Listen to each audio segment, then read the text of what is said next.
I'm in Nevada, and this is the loneliest road in America. It's roughly 400 miles long, crossing only 6 towns. I'm starting here in the town of Baker, which has a huge cave.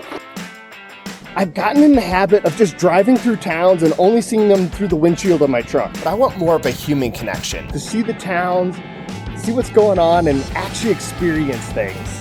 How fast can that thing go? It can go 26 miles an hour, but I'm still learning. Yeah. Enjoy it. Nevada has what's called the Survival Challenge, which is basically just a scavenger hunt of sorts. That you can get stamped in each of the 6 towns. So, whenever I come across a town, I'll explore around to get it stamped.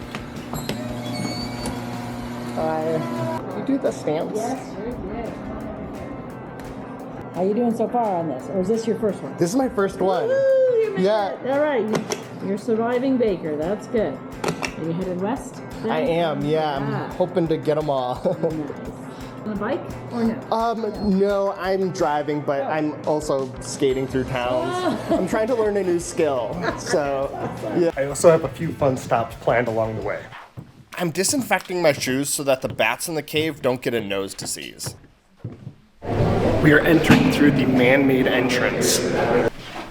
This cave has been heavily modified over the years from its natural state. Back when tourism started in the area, people would pay to enter the cave, and they'd be given a candle as their source of light by which to explore. Many of these people wrote their names on the ceiling using that candle smoke.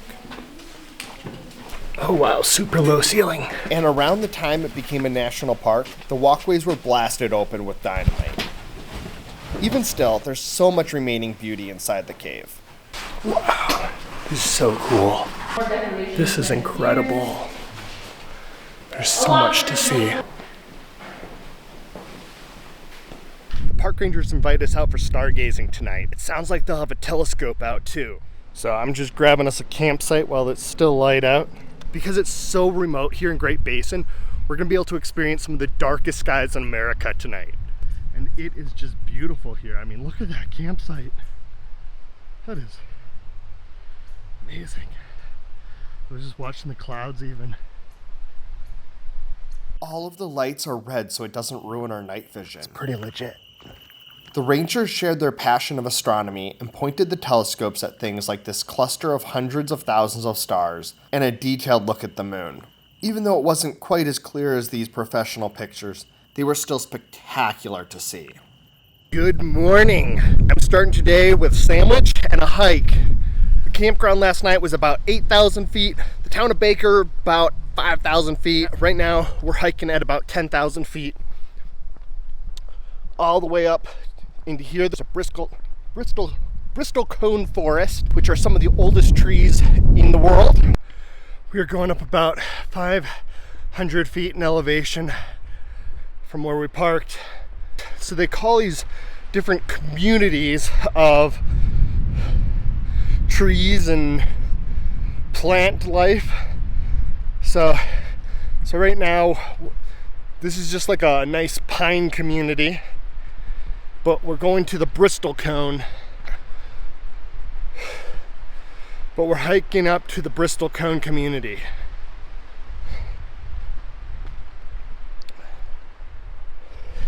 Back at the campsite, it was about 80 degrees. Here, back where we parked, it said it was about 65 degrees. I'm not getting too hot, but I'm sweating. So I did make sure I brought water with me. Am I following the trail? I think it goes up this way. I think it's got to go up this way. It's a little hard to tell. Oh yeah. So we just got off the trail a little bit,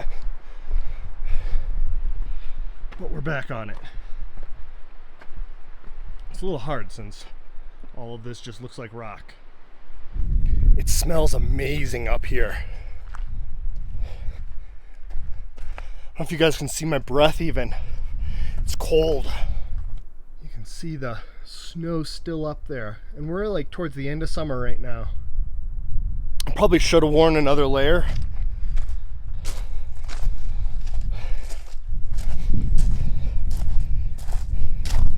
But I think I'll be fine. Oh, it's just that crisp, fresh air. We've got to go up and around like that. We have arrived.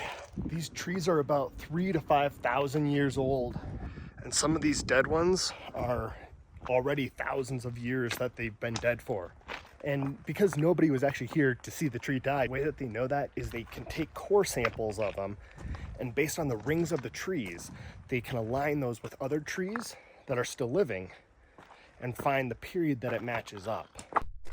This big tree, looks like that's a core sample right there that they took. You can see that the tree's still living, and then that's how they know when that tree was alive. We're not allowed to take them, but we can touch them. These are the Bristol cone pine cones. Looks like that grows into all these. It is starting to rain. We don't want to be caught up here in a big storm, so we should probably head back down. Welcome to Ely, Nevada. Today we're going to be riding in the cab of a steam engine.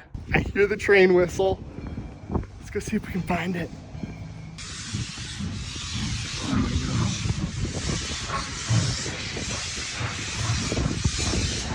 That's what we're going to be riding in.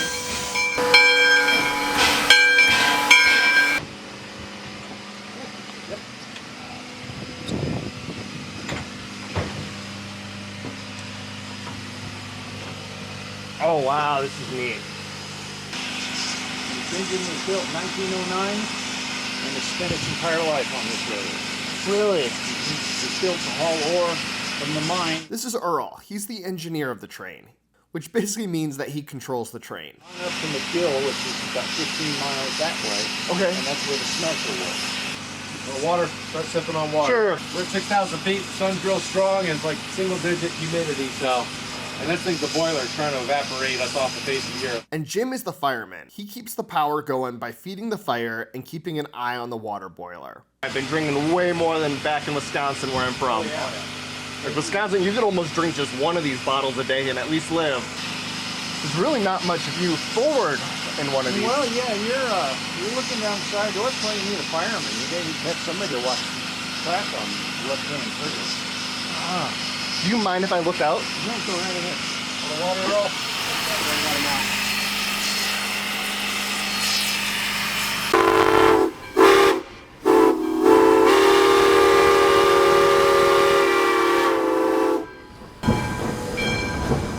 It's already way too hot of a day to be wearing a full outfit, and the train gives off so much heat. It's nice to be moving and catch that breeze.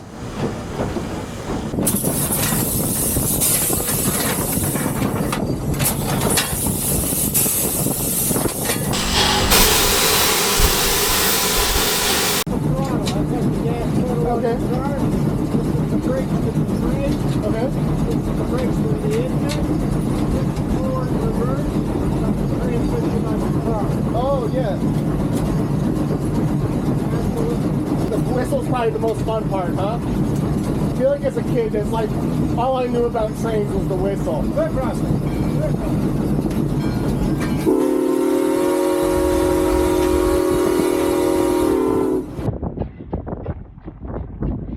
This is so neat. The entire ride was much more violent than I expected. Because the steam engine and the coal car, known as its tender, are separate pieces, the floor moves around considerably under my feet as it goes around curves in the track. Makes a lot of noise. Yeah, there's a lot of movement. The first part of the trip is uphill, and Jim has to shovel more coal into the fire near constantly in order to get the train up the hill.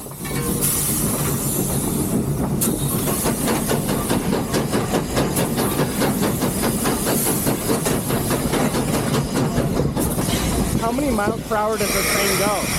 We got about 15. Okay. Is that what it would have ran back in the day as well? Yeah, doors, a lot of curves and past the trains are 45 to 50. All right, I'm going to go check on engine and see all the pieces.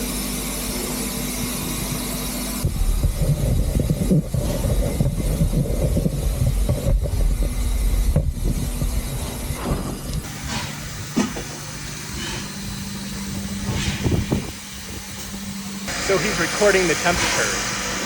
How hot normally are they? Well, about 150 or so. This one's 148. Big bearing in there is lubricated by real heavy grease, like the stuff you see using out. Oh yeah. That grease needs to get to about at least 150 degrees before it actually starts moving around it. Oh sure, yeah. It's got to warm up.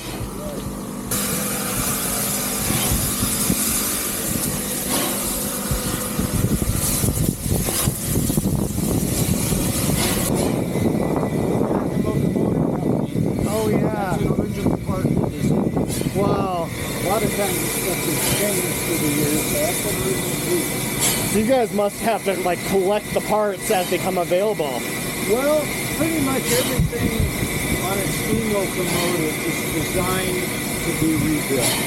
Okay. So there's a brass bearing inside here that wears out and you replace that. And that happens on everything on this thing.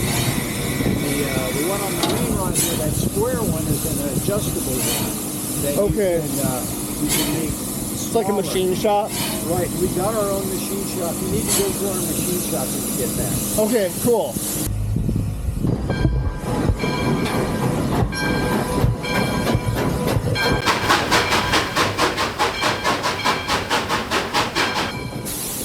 Despite being called a railroad museum, it operates and feels exactly like a real functioning railroad. Look how dirty my hands are.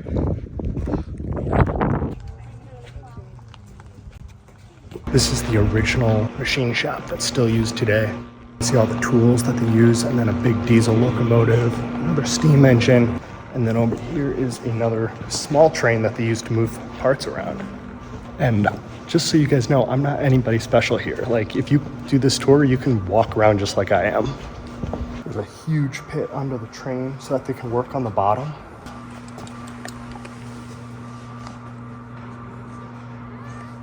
Everything feels like it's not just a museum, but it's like living, because literally somebody just set something down who was just working on it.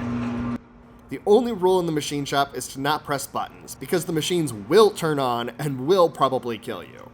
Even the floor is just so authentic. This is the engine house where all the engines are stored. Guys, this has to be one of the coolest places I've ever been. The fact that you can just like really see the history up close is just insane. And then another one of the big pits we gotta watch out for. There's really a big pit, like at every train. When the steam engine's stored, they keep a small fire burning in it so it doesn't take forever to start back up. So you can hear it hissing away a little bit. I've gotta say, the best part of this place is the cats. It all started with Dirt, the cat. He passed away a couple years ago. The cats are the first thing that I noticed when I looked up this place. They've got 2 brand new cats here, and then DJ, or Dirt Jr., because the original cat was named Dirt. Oh, look at you, big guy, huh? This one is DJ, or Dirt Jr. He's still getting used to the 2 new cats that they have here. Lost a microphone during the train ride, so I'm walking the tracks to go find it. It's gotta be around here somewhere.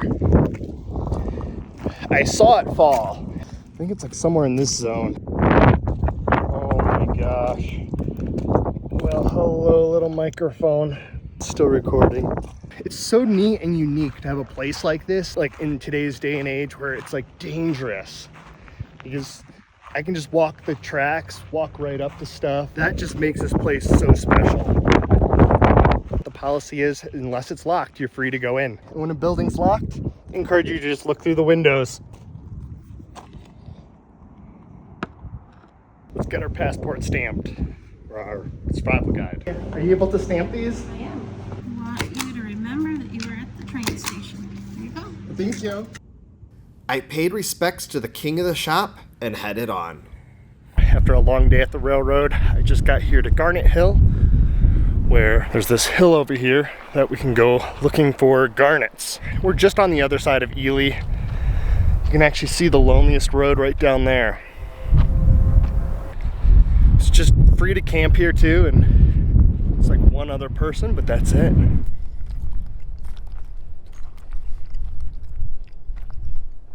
I'm just eating my burrito, walking around, not seeing any garnets yet. Now that it's getting darker, I keep heading higher and higher up the hill, hoping for a little more sun. This is the copper mine that the train used to serve. However, these days it's all taken by truck to the ocean and then boated over to China. We might have to come back up here. I'm pretty tired and exhausted. It'd be kind of fun to find a garnet. I woke up early to see if we can find breakfast here in the town of Eureka. There's literally a horse in town right over there. They just unloaded off the trailer. Two of them. They are definitely looking at me funny. So I have made it from my truck right there. Not very far. I'm not sure about longboarding through here. The cracks on the sidewalk are not beginner friendly. I haven't fallen yet, but I think I might have to walk this one. I learned how to skate just for this trip. Oh, it's a little bit different doing it on a nice road versus kind of an uncontrolled environment like this. Interestingly, part of this town is built on stilts with a tunnel system under it, because when it was originally built in the early 1800s, there was a creek running through the middle of the town, but it caused problems with mud, so they moved up the entire town by about 20 feet, including the streets. So what used to be first floors are now basements. I hear that the Owl Club is pretty legendary, so let's go grab a bite in there. Now, unfortunately, 100 years later, the streets collapse sometimes.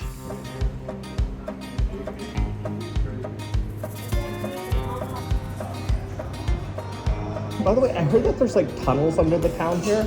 Do you know anything about that? I know you can get into them through the antique show over there. There's tunnels under there, and the tunnels go from, there's a house up by the grade school it'll go from to the bank, like the old bank here. Okay. Because that used to be the banker's house. And then there's like all over pretty much. So do you know if there's like tunnels under here as well? Probably. Oh, interesting. Yeah. We got the stand. Let's go across the street here to the cafe, which is actually an antique store, to see if we can find out more about the tunnels. They are closed. Maybe next time we'll have to come and investigate those. We couldn't quite make it to the next town today, but we are at our own private hot spring.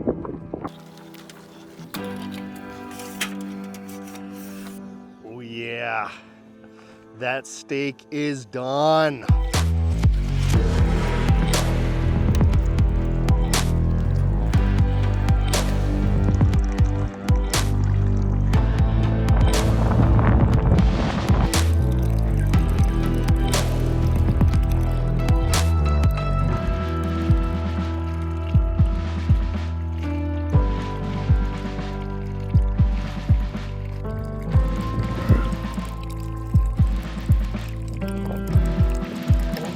They're coming here.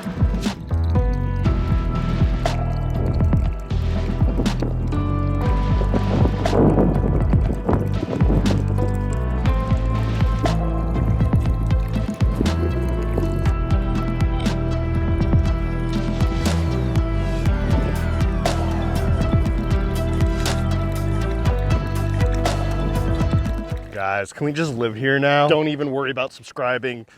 This channel's done. Just kidding, there's more to see. Like down here, there's some pictographs we gotta check out. So I'm actually really looking forward to them. Supposedly they're some of the best in the whole country.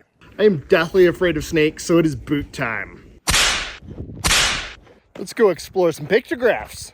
I just climbed way up here, and these are some of the best preserved pictographs in the world. Unfortunately, due to people and just natural erosion, a lot of other pictographs haven't survived like these, and that's unfortunately why they've had to build this cage to keep people out. But doesn't mean we can't peek through. They don't know what these ones exactly represent or anything. If you're not familiar about pictographs, they're painted by Native Americans a long time ago. Nobody knows exactly when. They're sometimes religious or sometimes tell stories about what happened, like maybe a hunting trip. These particular ones are in colors. But these colors aren't from materials that could be found around here. So they would have had to have traded or brought it in somehow from various different areas around, all to this cave. So it must have been pretty special, whatever it was. Guys, I've been struggling to stay hydrated, so I want to show you guys a little recipe I've been doing. As I've been driving, I've kept cold brew tea bags in a water bottle. And then to spice it up that extra little notch, I've been adding these lemonade pockets. I need about 2 of them. So then after I drink a ton of water for the day, I have one of these just to get even more water in me. Oh, and they are good. Well, the middle of nowhere here has been fun. But it's time to get to the next town. Welcome to Austin, where apparently they've been social distancing since 1862. Looks like the food mart is closed. And to be honest, right on the town's website, they say that the town is extremely remote and to pack all your own provisions, food, water, and everything if you're gonna come here. So I think the mission right now is seeing if there's at least one place that's open that can stamp our book. I think they are the first town on the road to have public bathrooms, but they have prison toilets inside, so that's fun. Some places still seem open like this, but just don't have hours posted and don't have any lights on. Bummer, we just missed it. Let's see if this gas station over here, they're open. They might literally be the only thing open right now. Thank you. What the heck? Is that a coffin? Working on a hearse? Yeah, this is our art. This is gonna be our art car for Burn. You're going to Burning Man too? Yeah, you going? Yeah, I'm Nice. headed there right now. That's what's up. I'm Daff. I'm Scotty. Daff, you said? Yeah, they call me Sizzle McNasty Sauce on Okay. the fire. This is T-Bone, Okay, nice. aka Dank Trilliums. Well, you're welcome to camp with us, brother. All right, Yes, thanks. good to see you, man. Yeah. Is that a coffin? Yeah, It's going it's on top of the actually, hearse. it's actually a casket. Okay, I guess I don't know the difference. Anytime you're in town, too, we own the Owl. Stop by. Oh, okay, Yeah. sweet. Yeah. Sweet, we made some friends here in Austin. See you guys. So normally the loneliest road continues that way, but we are going this way. Nevada 722. And that's because when Life magazine, back when that was still a thing, said that the road that we've been going down, that there's no point driving down it, and then that's when they called it the loneliest road in America, and that's how it's got its name. But after that article was written, they ended up bypassing part of the highway because there's these mountains up here and it was difficult for semi-trucks to get through them, so they ended up going a bit different route through. So we were taking the original loneliest road just to keep it authentic. Thank you guys. Thanks for moving. Appreciate it. Well, guys, we made it to Middlegate Station. Let's grab a bite. You guys got a menu?